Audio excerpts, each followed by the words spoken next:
বন্ধুরা, আশা করি আল্লাহর অশেষ রহমতে তোমরা সবাই ভালো আছো। তো আমরা আমাদের এই লেকচার ভিডিওগুলোতে ম্যাথমেটিক্স 1 এর 8 নম্বর অধ্যায়টি সলভ করছিলাম। আমরা তার আগে অলরেডি ম্যাথমেটিক্স 1 এর 1 থেকে 7 অধ্যায় পর্যন্ত সলভ করে ফেলছি। তো আমি আমার প্রিভিয়াস লেকচার ভিডিওতে তোমাদেরকে দেখিয়েছিলাম যে কিভাবে আমরা a plus x to the power n এর এই বিস্তৃতির এই সূত্রটি থেকে আমরা কিভাবে এই সূত্রটি ফর্মুলেট করতে পারি, সূত্রটি তৈরি করতে পারি। তো আমি বলেছিলাম এই সূত্রের ক্ষেত্রে n এর মান মাস্ট বি পজিটিভ হবে, আর এই সূত্রের ক্ষেত্রে n এর মান নেগেটিভ বা ভগ্নাংশ উভয়ই কিন্তু হতে পারে। ওকে, আজকে আমরা দেখব যে এই সূত্র থেকে কিভাবে আমরা 1 minus x to the power n এর মান বের করতে পারি এবং 1 minus x to the power minus 1 এর মান বের করতে পারি। আসলে এগুলো হচ্ছে আমাদের এই অধ্যায়ে যে ম্যাথ প্রবলেমগুলো আছে তার বেসিক। যদি এগুলো আমরা না জানি তাহলে ম্যাথ করতে গিয়ে কিন্তু আমাদের অনেক প্রবলেম হবে। এই জন্য যাতে ম্যাথে যাতে তোমাদের কোনো প্রবলেম না হয়, আমি এই জন্য চেষ্টা করছি যে অধ্যায়ে যে বেসিক তথ্যগুলো আছে এইগুলো দিয়ে তোমাদেরকে আগে স্ট্রং করে নিতে। আমরা প্রথমে স্ট্রং হবো, দেন যে কোনো ঝুঁকি কিন্তু আমরা মোকাবেলা করতে পারবো। ওকে, তাহলে আমরা প্রথমে চেষ্টা করবো 1 minus x to the power n equal to what, অর্থাৎ 1 minus x to the power n এর সূত্রটি বের করার বা তৈরি করার। দেখো আমরা এখন করবো কি 1 minus x to the power n। আমরা already 1 plus x to the power n এর সূত্র জানি। আচ্ছা, তোমাদেরকে আমি একটু এটা বলি সূত্র আসলে মনে রাখার পদ্ধতি কি। মনে রাখার পদ্ধতি কি, দেখো প্রথমে তো a two the power n, ঠিক আছে। এখানে x এর কোনো পাওয়ার কিন্তু নেই, সরি এখানে a two the power n হবে না, এখানে হবে 1, একটু ভুল হয়ে গেছে, সরি। আচ্ছা 1, তাহলে এখানে হচ্ছে 1, তাহলে প্রথমে x এর পাওয়ার এখানে 0 আছে, ঠিক আছে। প্রথমে x এর পাওয়ার 0, তাহলে x এর পাওয়ার 1 করে বাড়বে, তাহলে x এর পাওয়ার 1 2 3 4 5 এভাবে চলতে থাকবে x এর পাওয়ার। সিমিলারলি দেখো প্রথমে এখানে ছিল ফ্যাক্টরিয়াল 0, তাহলে ফ্যাক্টরিয়াল 0 মান এখানে যদি ভাগ করো এটাকে ফ্যাক্টরিয়াল 0 দ্বারা, ফ্যাক্টরিয়াল 0 মান হচ্ছে 1, তাহলে 1 ভাগ 1 1 হয়। এখানে যদি ফ্যাক্টর 1 দ্বারা ভাগ করো তাহলে ফ্যাক্টর 1 এর মান হচ্ছে 1, তাহলে nx যদি ফ্যাক্টর 1 দ্বারা ভাগ করা হয় তাহলে কি nx পাওয়া যায়। এজন্য আমরা ফ্যাক্টর 1 এবং ফ্যাক্টর 0 এখানে লিখি না, ঠিক আছে। তাহলে আমরা লিখতে পারি factor 0, factor 1, factor 2, factor 3, factor 4। তার মানে কি x এর পাওয়ার যত আমরা ফ্যাক্টর দ্বারাই কিন্তু নিচে ভাগ করেছি, ঠিক আছে। এটুকু আমাদের জাস্ট লেখার প্রয়োজন নেই, কারণ ফ্যাক্টর 0 মান হচ্ছে 1, ফ্যাক্টর 1 এর মান হচ্ছে 1। তাহলে আমরা কি করলাম, প্রথমে x এর পাওয়ার 0 থেকে পর্যায়ক্রমে x এর পাওয়ার 1 করে বাড়াবো এবং x এর পাওয়ার যত হবে আমরা তত দ্বারাই নিচে ফ্যাক্টরিয়াল দ্বারা নিচে ভাগ করব। আরেকটি হচ্ছে নিচে যত ফ্যাক্টরিয়াল থাকবে n তত সংখ্যক বার এক এক করে কমে গুণ হবে। দেখো এখানে ফ্যাক্টরিয়াল 2 এর জন্য 2 বার গুণ হয়েছে n ইনটু n - 1, এখানে ফ্যাক্টরিয়াল 3 এর জন্য 3 বার গুণ হয়েছে n into n - 1 into n - 2। চতুর্থ বারের ক্ষেত্রে কি হতো n into n - 1 into n - 2 into n - 3, এভাবে 4 বার গুণ হতো, ঠিক আছে। তাহলে তোমরা ইজিলি মনে রাখতে পারো যে ফ্যাক্টরিয়াল যত দ্বারা ভাগ করব x এর পাওয়ার হবে তত, এবং যত ফ্যাক্টরিয়াল হবে n তত সংখ্যক বার এক এক করে কমে গুণ আকারে থাকবে। আচ্ছা, এটা জাস্ট মনে রাখার কৌশল। এখন আমরা বের করব 1 minus x to the power n এর সূত্রটা হলে কি হয়। তাহলে দেখো আমার কি পরিবর্তন হয়েছে এখানে, দেখো তো 1 এর কোনো পরিবর্তন হয়েছে না, হয়নি, 1 1ই আছে। x এর কোনো পরিবর্তন হয়েছে, হ্যাঁ হয়েছে। দেখো এখানে ছিল প্লাস x, এখানে হয়ে গেছে কি মাইনাস x। তার মানে এখানে আমার যেখানে প্লাস x আছে সেখানে আমার কি হবে মাইনাস x হবে, শুধুমাত্র এটুকুই পরিবর্তন, আর বাকিটুকু সেম। তাহলে 1 প্লাস n ইনটু x এর জায়গায় হয়ে যাবে মাইনাস x প্লাস এখানে আমার n into n minus 1 divided by factorial 2 into x square ছিল, তাহলে এখানে হবে আমার কি minus x square, just x এর পরিবর্তে হবে মাইনাস x, প্লাস এখানে আমার কি পরিবর্তন হচ্ছে দেখো তো n into n minus 1 into n minus 2 divided by factorial 3 into এখানে ছিল x কিউব, এখানে হবে মাইনাস x কিউব। সিমিলারলি যদি এখানে আমরা পরিবর্তন করি, এখানে কি পরিবর্তন হবে দেখো তো n into n minus 1 into n minus 2 এভাবে চলতে থাকবে, কতক্ষণ পর্যন্ত চলতে থাকবে n মাইনাস r প্লাস 1 পর্যন্ত চলতে থাকবে। নিচে ফ্যাক্টরিয়াল r দ্বারা ভাগ হবে, x এর মান হবে জাস্ট মাইনাস x, এবং এখানে আমরা জাস্ট লিখতে পারি কি টু দি পাওয়ার r।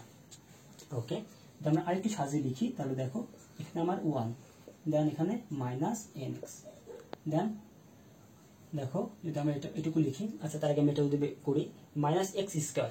আচ্ছা বলো তো মাইনাস কি স্কয়ার করলে কি হয়, অবশ্যই প্লাস হয়, কারণ আমরা জানি যে মাইনাসকে জোড় সংখ্যা দ্বারা পাওয়ার করলে কিন্তু মাইনাসটি প্লাস হয়ে যায়, তাহলে অবশ্যই মাইনাস কি স্কয়ার করলে কত হবে প্লাস হবে। তো এটা কত কি হয়ে গেল প্লাস হয়ে গেল, তো প্লাস প্লাসে plus n into n minus 1 divided by factorial 2 into x square, then মাইনাসকে বিজোড় সংখ্যা দ্বারা পার করলে কি হবে, মাইনাস মাইনাসে থাকবে। মাইনাসকে জোড় সংখ্যা দ্বারা পার করলে মাইনাস প্লাস হয়ে যায়, আর মাইনাসকে বিজোড় সংখ্যা দ্বারা পাওয়ার করলে মাইনাস মাইনাসে থাকে। তাহলে এখানে মাইনাসের কোনো পরিবর্তন হবে না, তাহলে মাইনাস মাইনাসে থেকে যাবে, তাহলে মাইনাস প্লাসে মাইনাস হবে n into n minus 1 into n minus 2 divided by factorial 3 into x cube। Just মাইনাসটাকে আমরা কিন্তু আগে লিখে ফেলছি, এখানে দেওয়ার কোনো প্রয়োজন নেই। প্লাস এখন দেখো যখন আমরা এটা নির্ণয় করব, আমরা কি জানি আর এর মান কত? এখানে আমরা জানতাম যে এর পাওয়ার কত, 1 2 3 নাকি 4, কিন্তু এখানে এসে কিন্তু আমরা আর এর মানটা জানি না। এই জন্য আমরা বলতে পারবো না তাহলে এটা মাইনাস হবে নাকি প্লাস হবে। এই জন্য যদি আর এর মান যদি পজিটিভ হয় তাহলে এটা প্লাস হবে, আর মান যদি আর মান যদি যোগবোধক জোড় সংখ্যা হয় তাহলে এটা প্লাস হবে, আর আর মান যদি বিজোড় সংখ্যা হয় তাহলে এটা মাইনাস হবে। যেহেতু আমরা জানি না এই জন্য আমরা কি করবো, এটাকে আলাদা করে রেখে দেবো, যে মাইনাস 1 টু দি পাওয়ার আর কে আলাদা করে রেখে দেবো, যার মান যা হবে এখানে তাই বলবে। ঠিক আছে, মাইনাস 1 টু দি পাওয়ার আর এর মান জোড় হলে এটা প্লাস হয়ে যাবে, আর এর মান বিজোড় হলে এটা বিয়োগ হয়ে যাবে। বাদ বাকিটুকু same, n into n minus 1 into n minus 2 এবার শুধু থাকবে কতক্ষণ পর্যন্ত, n মাইনাস r প্লাস 1 পর্যন্ত। নিচে থাকবে ফ্যাক্টোরিয়াল r এবং এখানে থাকবে factorial x to the power r। এটাই হলো আমার 1 minus x to the power n এর সূত্র, 1 minus x to the power n। তার মানে দেখো 1 plus x to the power n এবং 1 minus x to the power n এর সূত্রের মধ্যে তেমন কোনো পার্থক্য নেই। পার্থক্য কোথায় আছে দেখো, এটার ক্ষেত্রে সবগুলো প্লাস, আর এটার ক্ষেত্রে প্রথমে plus minus plus minus plus minus, খুব easy. Plus minus plus minus plus মাইনাসকে মনে রাখলে কিন্তু আমরা মনে রাখতে পারবো। তার মানে 1 minus x to the power n এবং 1 plus x to the power n এবং 1 minus x to the power n এর মধ্যে পার্থক্য শুধুমাত্র প্লাস মাইনাসের, আর কোথাও কিন্তু পার্থক্য নেই। তো আশা করি তোমরা বুঝতে পেরেছো। এখন আমরা চেষ্টা করবো 1 minus x to the power minus 1 এর ভ্যালু ক্যালকুলেশন করার জন্য। ওকে, তাহলে আমরা আচ্ছা এটা থাক, সমস্যা নেই। 1 minus x to the power minus 1 এর মান বের করবো। তাহলে দেখো আমার পরিবর্তন হয়েছে কি, 1 কোনো পরিবর্তন হয়েছে না, হয়নি। x কোনো পরিবর্তন হয়েছে, হ্যাঁ হয়েছে। আচ্ছা ভালো হবে যেটা আমি মুছে দিই। আচ্ছা ওকে, তাহলে আমরা 1 মাইনাস x মাইনাস 1 বের করবো কোথায় থেকে, এই সূত্র থেকে। দেখো পরিবর্তন হয়েছে কার কার, 1 হয়েছে 1, কোনো পরিবর্তন নেই। x হয়ে গেছে কত, মাইনাস x, তার মানে x যেখানে যেখানে আছে সেখানে সেখানে হয়ে যাবে মাইনাস x। আর পরিবর্তন হয়েছে কোথায়, মাইনাস 1 এ, তার মানে যেখানে যেখানে n হয়ে গেছে কত, মাইনাস 1, তার মানে যেখানে যেখানে n ছিল সেখানে সেখানে হবে কি, মাইনাস 1। ওকে, তাহলে আমরা পরিবর্তন করি, দেখো এখানে রাখলাম 1 যেহেতু কোনো পরিবর্তন হয়নি, প্লাস n হয়ে গেছে কি মাইনাস 1, তাহলে n এর জায়গায় বসাবো আমি কি, মাইনাস 1 ইন্টু x এর মান কত বলো তো, x এর মান কিন্তু এখানে মাইনাস x, তাহলে এখানে কত হবে, মাইনাস x প্লাস n হবে কত, মাইনাস 1, তাহলে মাইনাস 1, আবার n এর মান কত, মাইনাস 1, তাহলে মাইনাস 1 ডিভাইডেড বাই ফ্যাক্টোরিয়াল 2, আর এখানে ছিল কত, x স্কয়ার, তাহলে x হয়ে গেছে কি মাইনাস x, তাহলে হবে কি আমার minus x square.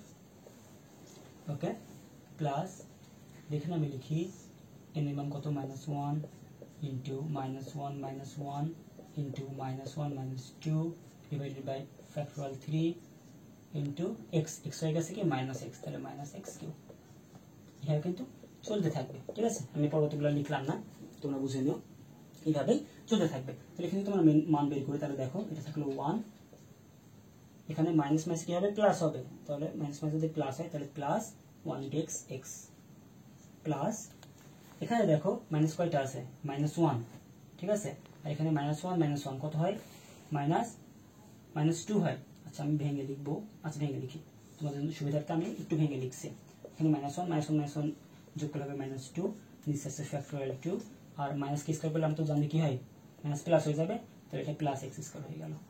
Okay, plus এখানে আমি একটু ভেঙে লিখি, মাইনাস 1 হয় মাইনাস 2, মাইনাস 1 2 যোগ করলে হয় minus 3 divided by factorial 3 into minus x কে যদি আমি মাইনাস করি, সরি মাইনাস কে যদি আমরা কিউব করি তাহলে কি পাবো, মাইনাস পাবো, তাহলে মাইনাস প্লাসে আমরা এখানে মাইনাস দিতে পারি, মাইনাস প্লাসে মাইনাস, এখানে জাস্ট x কিউব থাকলো, প্লাস এইভাবে চলতে থাকবে। ওকে, এখন আমাদের ক্যালকুলেশন শেষ পর্যায়ে 1 প্লাস x প্লাস, দেখো মাইনাস 1 মাইনাস 2 গুণ করলে কত হবে, প্লাস 2 হবে, যেহেতু দুইটা মাইনাস মাইনাসে প্লাস, এবং 2 আর 1 গুণ করলে হবে 2, তাহলে আমরা লিখতে পারি কি 2 divided by factorial 2 x square. Okay, এখানে দেখো মাইনাস মাইনাস মাইনাস, এটা মাইনাস গুণ করলে হবে মাইনাস, আর যদি সংখ্যাগুলো গুণ করি তাহলে হবে 1 এবং 2 গুণ করলে হবে 2 এবং 3 গুণ করলে হবে 6, তাহলে এখানে পেলাম মাইনাস 6, এখানে আরেকটা মাইনাস আছে, তাহলে মাইনাস 6 আর মাইনাস, তাহলে কত হয়ে যাবে, প্লাস হয়ে যাবে, তাহলে plus 6 divided by 3 x cube plus চলতে থাকবে। আমরা আরেকটু যদি ক্যালকুলেশন করি তাহলে দেখো 1 plus x plus 2 divided by factorial 2, আমরা জানি ফ্যাক্টরিয়াল 2 মান কিন্তু 2, তার মানে 2 এবং 2 কাটা যায়, তাহলে থাকবে কত শুধুমাত্র x square plus 6 divided by factorial 3, আমরা কিন্তু জানি ফ্যাক্টরিয়াল 3 এর মান হচ্ছে 6, তাহলে 6 এবং ফ্যাক্টরিয়াল 3 কাটা যায়, থাকে শুধু 1, আর এখানে আছে এক্স কিউব, তাহলে x cube plus x to the power 4 plus x to the power 5, তার মানে এইভাবে কিন্তু চলতে থাকবে। তাহলে দেখো খুব ইজিলি যদি মনে রাখতে চাও 1 minus x two the power minus 1 এর মান তাহলে কি সবগুলোই প্লাস হবে, জাস্ট 1 থেকে শুরু করে, তার মানে x এর পাওয়ার এখানে 1 বলতে কি 1 মানে এখান থেকে x টু দি পাওয়ার 0 লিখতে পারি, x to the power 0, x to the power 1, x to the power 2, x to the power 3, বাকি লিখতে পারি 1 লিখতে পারি। ঠিক আছে, তার মানে x এর পাওয়ার 0 থেকে শুরু করে এক এক করে বাড়তে থাকবে। 1 minus x to the power minus 1 এর ক্ষেত্রে x এর পাওয়ার 0 থেকে শুরু করে এক এক করে বাড়তে থাকবে। তাই আমরা যখন করেছিলাম 1 minus x to the power minus n, সেক্ষেত্রে কি হয়েছিল, সরি আমরা করেছিলাম কি প্রথমটা 1 plus x to the power minus n যখন করেছিলাম তখন পরিবর্তন হয়েছিল কি প্রথমে প্লাস তারপর মাইনাস, তারপর প্লাস তারপর মাইনাস, তারপর প্লাস তারপর মাইনাস। তোমরা এভাবে কিন্তু মনে রাখতে পারো, এই টেকনিক খাটে মনে রাখবা যেন তোমাদেরকে বারবার একই সূত্র মুখস্থ করতে না হয়। তার মানে তোমাদের মেইন সূত্র কিন্তু এইটা, তাহলে এখান থেকে খুব ইজিলি ড্রাইভ করতে পারো এইটা, এখান থেকে বাদ বাকি সূত্রগুলো কিন্তু ইজিলি ড্রাইভ করতে পারবে।